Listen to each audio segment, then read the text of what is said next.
नमस्कार, मी धनश्री हाऊस क्वीनमध्ये तुमचं खूप सारं स्वागत करते. आजचा दिवस तुम्हाला खूप छान आनंदात जाऊ दे. तुमच्या मनातल्या सगळ्या चांगल्या इच्छा स्वामी महाराज पूर्ण करतात. सगळ्यात आधी कालच्या व्हिडिओमध्ये मी जे सांगितलेलं त्याबद्दल बोलते.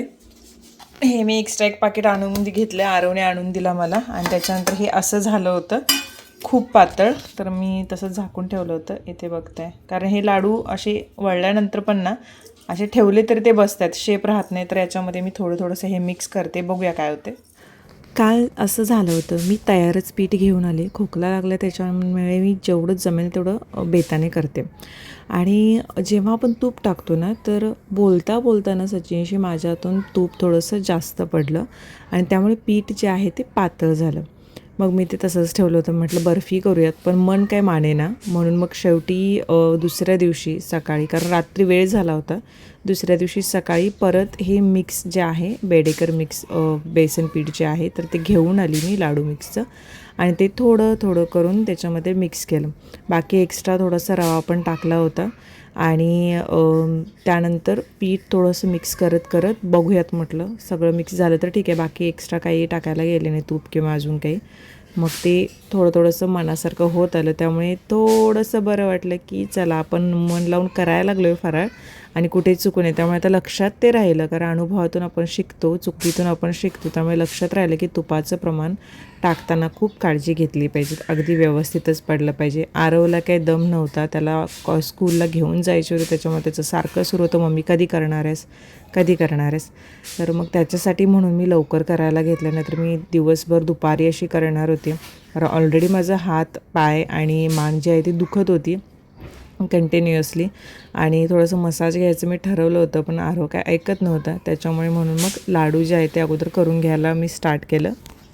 छान गोळे जेव्हा चालू केले तेव्हा आनंद गगनात पावेना खरं तर, कारण जेव्हा आपण एखादा फराळ किंवा काम करायला घेतो आणि ते परफेक्ट होत जातं तेव्हा खूप आनंद होतो.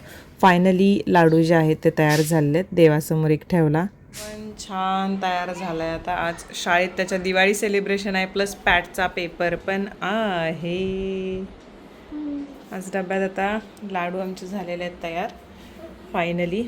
आरवने एक खाल्लेला सुद्धा आहे. आरवला कसा वाटला लाडू? आता लाडू, चिवडा आणि चकली देते तुला. शंकरपाळ्या अजून काय तयार व्हायचे. आरवला स्कूलला पाठवलं, आणि हे अगारोचं handheld body massager model atom जे आहे तर अगदी हँडी आहे, त्याने म्हटलं थोडा मसाज घेऊयात.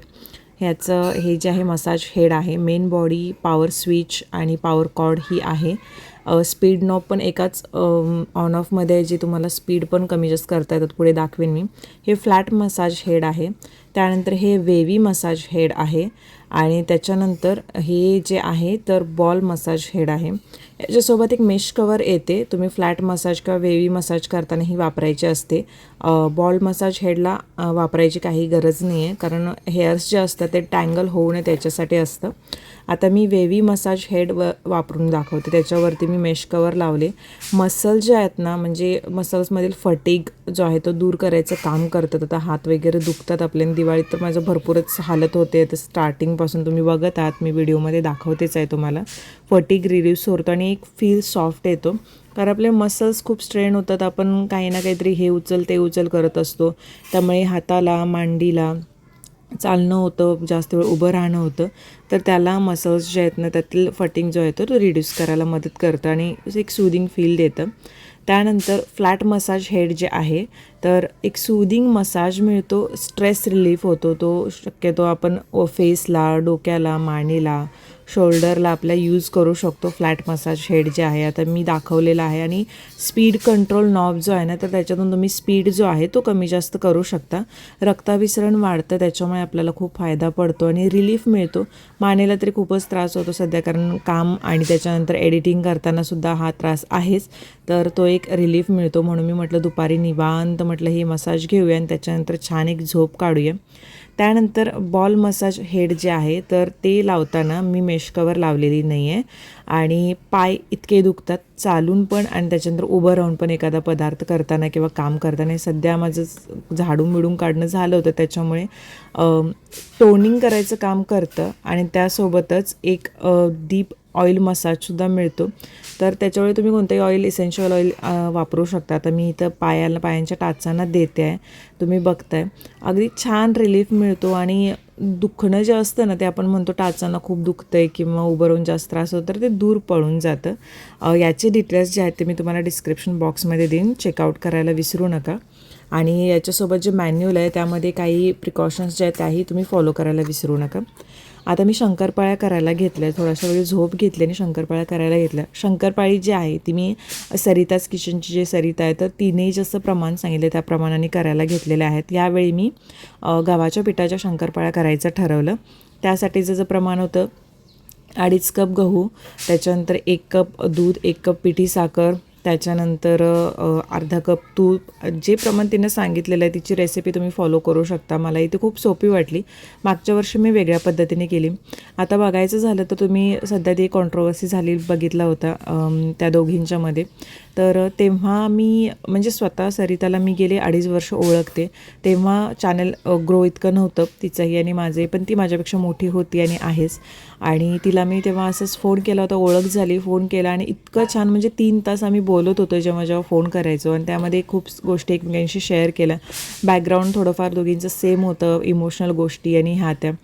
तेव्हा तिचं जे बोलणं होतं, आत्ताही जरी मी फोन केला, परवा दिवशी मी परत तिला फोन केलाच होता ही गोष्ट समजल्यानंतर, तर तेव्हाही तिचं तसंच बोलणं. उलट ती म्हणत होती की खूप वाईट वाटतं की व्हिडिओ त्यांना असा बनवावा लागला किंवा तिच्या मनात असं कोणत्याच वाईट भावना नव्हत्या आणि खूप डाऊन टू अर्थ आहे सरिता. आणि तिच्या रेसिपीज मी खूप फॉलो केलेल्या आहेत. मी बाकी कोणाला वाईट म्हणणार नाहीच आहे इथे, कारण प्रत्येकाची पद्धत वेगवेगळी असते. सरिताच्या खूप रेसिपी मी फॉलो केलेल्या आहेत, मी स्वतः करून पाहिलेल्या आहेत. मी स्वतः तुम्हाला काही रेसिपी दाखवत असते मम्मीच्या वगैरे, आणि मला ते खूप सोपं वाटलं. आता हे सुद्धा मी शंकरपाळी करायला घेतली. मम्मीने सकाळी मला सांगत होती की असं कर, कारण मम्मीची पद्धत वेगळी आहे. मग ह्यावेळी मी तिला म्हटलं नाही, मी सरिताची पद्धत करून बघणार आहे मम्मी. आणि मम्मीसुद्धा तिला फॉलो करते. तीसुद्धा म्हटले की हां बघ, ती पण पद्धत छान आहे, मला पण ती आवडली होती. म्हटलं ठीक आहे. आणि तिनं जसं सांगितलं होतं त्या पद्धतीने मी म्हटलं. माझी चूक इथं झाली की मी एक्स्ट्रा थोडासा वेळ पीठ ठेवलं होतं, त्यामुळे थोडंसं ते घट्ट झालं होतं, कारण साखरेचा पाक जो आहे तो थोडासा कडक होत जातो नंतर, त्यासाठी. पण ठीक आहे, शंकरपाळ्या जे आहेत ते शेवटी व्यवस्थित झाल्या माझ्या. थोड्याशाच केल्यात ह्यासुद्धा. नेहमी जसं मी म्हटलं ते जे प्रमाण होतं ते प्रमाण वापरून केलं. हां, आपण जेव्हा एखादी रेसिपी फॉलो करतो ना, तेव्हा प्रॉपर पद्धत त्यांची, त्यानंतर त्यांनी किती वेळ ते तळायला घेतलेलं आहे, किती प्रमाण घेतलेलं आहे, हे जर ॲक्युरेट घेतलं तरच ती रेसिपी परफेक्ट होते. त्यामुळे एखादी रेसिपी तुमची फसली तर तुम्ही लगेच असं दुसऱ्याला नाही म्हणू शकत, नाही हिनं चुकीचं दाखवली म्हणून फसली. नाही, त्यांची प्रत्येक गोष्ट ती फॉलो केलं तर प्रॉपर तुमची रेसिपी जी आहे ती परफेक्ट होते. कारण असे खूप सारे नावाजलेले शेफ आहेत, त्यांच्या रेसिपीजसुद्धा मी बघितल्या आहेत, फॉलो केल्यात, पण कधी कधी त्या फसल्या. पण असं नाही की ते चुकीचे आहेत. शंकरपाळ्या पण झालेल्या आहेत आणि देवासमोर अगोदर ठेवल्या होत्या. आई ग, आज तर अक्षरशः पाय गेलं तर माझे कामातून, म्हणून मगाशी थोडासा मसाज घेतला, कारण त्यानं थोडंसं कमी जाणवलं आणि पाय दुखत होते खूप मागापासून. पण ओके, आता काजू कतली करायचे. आता मी जे पदार्थ करते तर ते थोड्या प्रमाणात करते, कारण मागच्या वर्षी थोडं जास्त झालं आणि नंतर कोण खातच नाहीत. शेवटी मग ते फेकून द्यावे लागतात किंवा टाकून द्यावे लागतात. आणि माझं कसं की दिवाळीचा जो सण आहे तेवढ्यामध्ये ते पूर्ण संपवले जावेत, आणि त्यात आणि कोणी ना कोणीतरी मैत्रिणी घेऊन येतात किंवा देतात, आणि ते पण घरात राहतात. मग आपल्याकडे ते त्यांच्याकडे दिले जातात.